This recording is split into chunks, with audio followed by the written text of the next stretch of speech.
Coral কত করে? এখানে মূলত মামার হাউসে আসলাম, এখানে মূলত আমরা এখন বডি কাবাব খাবো। তো তারপর আপনাদেরকে প্রাইস মামা দিয়েছেন তো গায়ে লাগাই প্রাইস জানাচ্ছি। আচ্ছা মামা এক কোরালের দাম কত? এটা হচ্ছে হোয়াটসঅ্যাপ, এটা পড়বে আপনার পার পিস 1500 টাকা একবার ফিক্স। Per piece 1500। এটা কি তেলাপিয়া? এটা হচ্ছে তেলাপিয়া। ওর সাইজ তো অনেক বড়, এগুলো 1.5 কেজি সাইজ। একটা 1.5 কেজি 700 গ্রাম, এগুলো পড়বে হচ্ছে আপনার 600 টাকা করে। 600 টাকা করে। 600 টাকা। আর এটা এগুলো সেম? হ্যাঁ। আর এটা কি? এটা কি?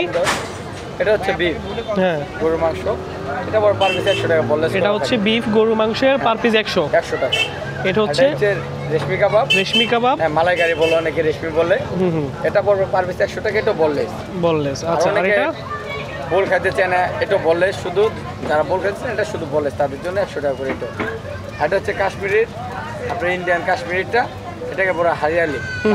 ইন্ডিয়া হারিয়ানা বলে অনেকে, এটা হারিয়ালি বলে আমাদের বাংলাদেশে। তো 100 টাকা। এটা 100 টাকা করে। আর এটা হচ্ছে চিকেনের চিকেন লেগ পিস। এটা হচ্ছে বারবিকিউ করে দিবেন। হ্যাঁ পার পিস 100 করে। আর এটা হচ্ছে চিকেন বডি কাবাব। এটা বডি কাবাব পার পিস পার পিস 50 টাকা করে। আর এটা বডি কাবাব মূলত। দুটো সেম। মামা আপনার দোকানের নাম কি? আমার দোকানের নাম বিসমিল্লাহ কাবাবঘর। সবাই আসবেন মাওয়াঘাটে ইনশাআল্লাহ, সমস্যা নাই। বললে হবে, যাকে বলবেন বিসমিল্লাহ কাবাবঘর সবাই দেখায়। ঠিক আছে, আশা করি আপনাদের প্রাইস যেটা আছে সেটাই রাখবে, বাট সার্ভিসটা ভালো দেওয়ার চেষ্টা করবে, বিষয়টা হচ্ছে এরকম।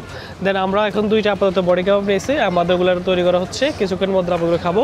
তারপরে খাওয়ার পরে আপনাদেরকে জানাবো টেস্টটা কেমন ছিল মূলত।